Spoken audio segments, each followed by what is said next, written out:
بسم الله الرحمن الرحیم. و اما سوال 23 به بعد رو با هم دیگه کار میکنیم. در فصل سوم ریاضی نهم هستیم. سری سوالات رویایی مزد امتحانی رو با هم دیگه حل میکنیم. مستطیلی به طول 10 و عرض x منهای 2 با مستطیل دیگه که طولش 5 عرضش 3. ببین طول این 10 شده 5 یعنی نصف شده. خب پس نسبت طول مستطیل بزرگ به طول مستطیل کوچیک باید برابر باشد با نسبت طول عرض مستطیل بزرگ به عرض مستطیل کوچک. خب اینها رو اول ساده میکنم، به 5 2 به 5 1 طرفین وسطین میکنم. 1 ضرب در x منهای 2 میشه x منهای 2 2 3 تا 6 تا. از 3 عددی 2 تا کم کنیم میشه 8 6. اون عدد 8. x رو پیدا کردم. نسبت تشابه دو مثلث 3 عددیه 10 پنجم یا همون 2. الان این 8 رو شما اینجا قرار بدید، ببینید 8 منهای 2 میشه 6. نصف 6 چنده؟ 3. ملاحظه می‌فرمایید. مثلث ABC به اضلاع این مثلث ABC هست به اضلاع 6 و 5 و 4. و مثلث دیگری داریم که ببین 4 در مقابل اینه، 5 در مقابل 10. معلوم شد نسبت تشابه چنده. 5 شده 10 دو برابر شده. خب پس نسبت تشابه رو اول به دست میارم. نسبت تشابه، خب نسبت تشابه 10 پنجم یا 2 هست یا 15 1 دوم میتونید بنویسید. خب مثل این که ما اینجا چیکار میکنیم؟ برای اینکه این سوال رو حل کنیم دیگه اینا نیاز نیست، اینا رو پاک کنم و این کار رو میکنیم. 3 تا خط چسب میکشم. اول نسبت تشابه رو مینویسم. 10 رو از اینجا برداشتم، دقت کن. پس صورت این چسب و این چسب از اینو مینویسم، اینا رو مینویسم. مخرجم اینا رو مینویسم. 10 به 5 مثل نسبت 3x منهای 1 به روی 4 و نسبت 5 y به اضافه 2 به روی 6.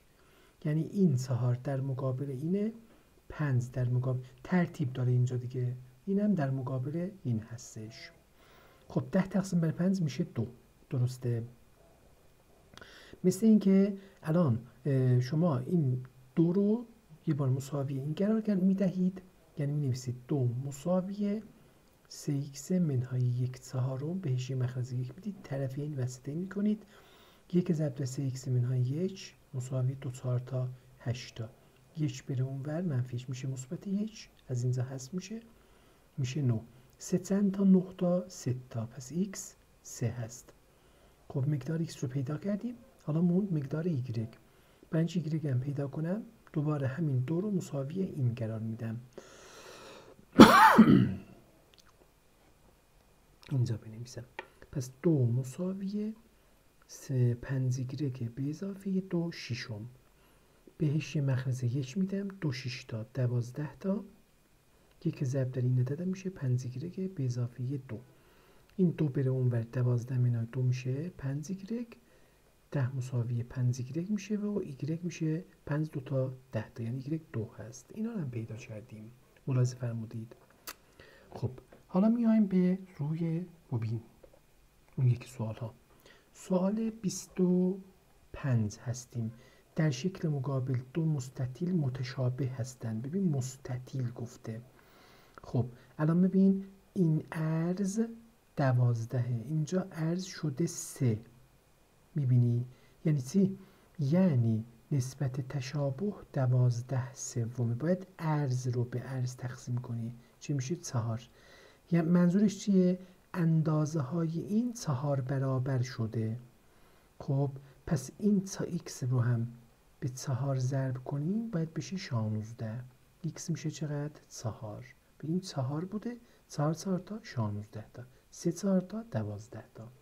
یا اونجوری باید بنویسید یا 2 تا خط کسر می‌نویسید. اول 12 سوم رو می‌نویسی، چون 12 رو از این مستطیل انتخاب کردی. اینجا هم صورت رو باید 16 به روی x بنویسی. به 3 4 به 3 1 4x طرفین وسطین. 4x مساوی 16. همین اومد دیگه به دست میاد. سوال 26 رو با هم حل کنیم.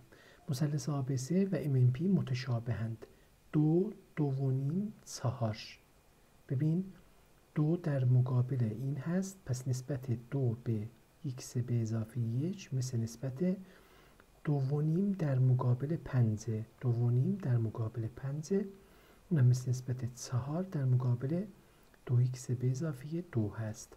شما اینجا اگه دقت کنین 2.5 2 برابرش 5 دیگه، دقت میکنید. پس اینجا نسبت تشابه چیه؟ 2 هست. نسبت تشابه ما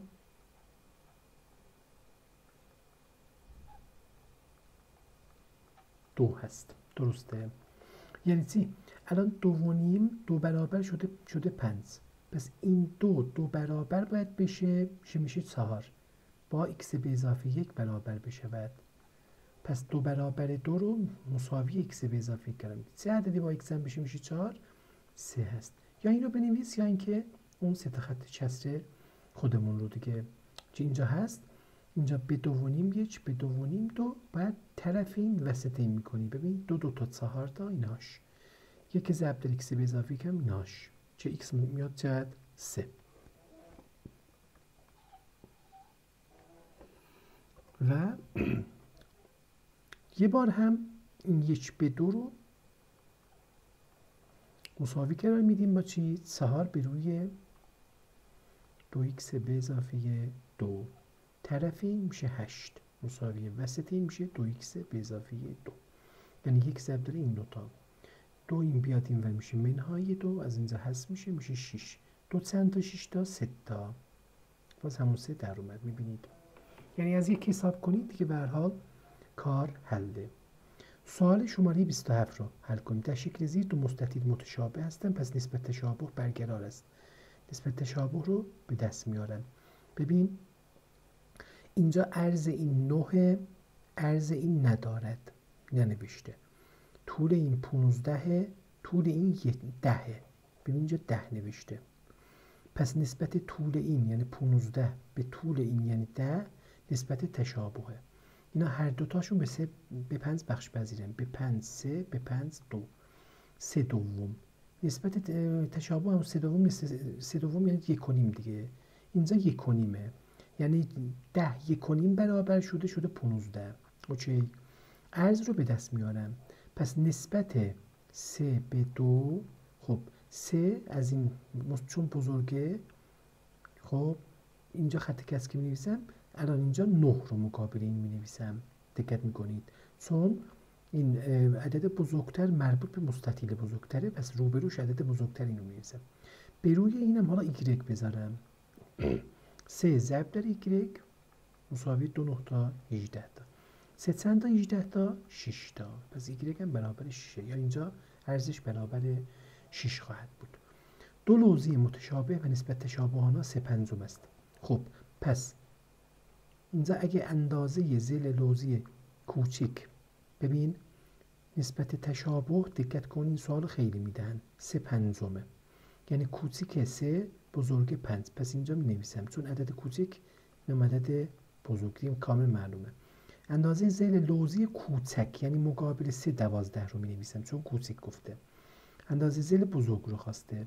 3 ضرب در x میشه 3x 5 ضرب در 12.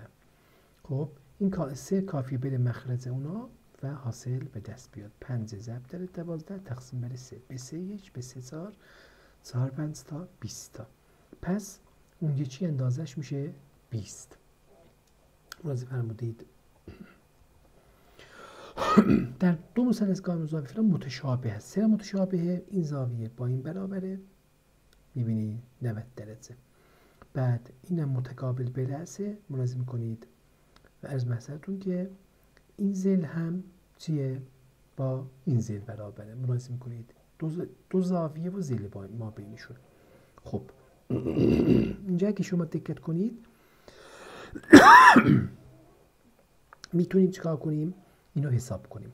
ببینید اینجا اگه دقت کنید این سه با این سه چیز نیست، با این زل متناظره. ببین این ذیل با این ذیل متناظره، این ذیل با این ذیل، وتر هم چه با این متناظره. یعنی چی؟ یعنی اول ببین این 3 هست، این 5، خب این 3 هست، این x. ما اطلاعاتمون ناقصه چون این 3 در مقابل این ذیل هست، اونم نمیدونیم. اینو نمیدونیم، در مقابل این هست. پس چیکار میکنم؟ میام از رابطه فیثاغورس اینجا اینو حساب میکنم. چطور؟ وتر به توان 2 منهای یک ذیل قائم به توان 2 مساوی اون ذیل قائم دیگر به توان 2. 5 تا 25 تا 3 تا 9 تا مساوی y2. 25 منهای 9 میشه 16 y2. پس y میشه به توان 2 16. پس خود y میشه رادیکال 16 که میشه 4. پس اینجا میشه 4. حالا نسبت تشابه 3 به 4. پس من میام یه بار این 3 به 4 رو بنویسم. ببین 3 به 4 مساویه، الان اینجا باید x به روی 5 بنویسم. ملاحظه فرمودید 3 ضرب در 5 تقسیم بر 4 x میشه. بعد 3 ضرب در 5 تقسیم بر 4، 3 5 تا 15 تا تقسیم بر 4 15 4 میشه دیگه. عدد تقسیم بر 4 دوبار نصفش میکنم، 15 نصفش میشه 7 و نیم، یه بارم نصفش میشه 3 ممیز 70 و 500. پس این 3 ممیز 70 و 500 هست. ما بقیه سوالا رو در جلسه بعد با هم کار